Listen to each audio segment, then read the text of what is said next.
রাজনৈতিক দল হিসাবে অনেকগুলো কাজ আমাদের করার আছে। তার ভিতরে কয়েকটি কাজের কথা আপনাদের সামনে আমি আজকে করতে চাই। ১ম এ আজকে আমি আপনাদের সাথে আলোচনা বা আপনাদের সামনে আমার একটা পরিকল্পনার কথা বলব, যেটা এই দেশের কোটি, কোটি মা-বোনদের জন্য। সেটা হচ্ছে এই যে আপনারা আমার হাতে একটা ছোট্ট কার্ড দেখছেন। এই কার্ডটার নাম আমরা দিয়েছি ফ্যামিলি কার্ড। এই কার্ডটা আমরা বাংলাদেশের যারা মা-বোনেরা আছেন তাদের হাতে দেব এটা।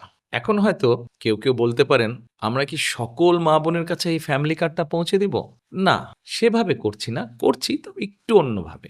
বাংলাদেশে আমরা যদি হিসেবে দেখি ৪ কোটি পরিবার আছে বাংলাদেশে। ৭০% ৩০% মতন পরিবার শহর অঞ্চলগুলোতে থাকেন। আমরা কাজটি শুরু করব পরিবার ভিত্তিক।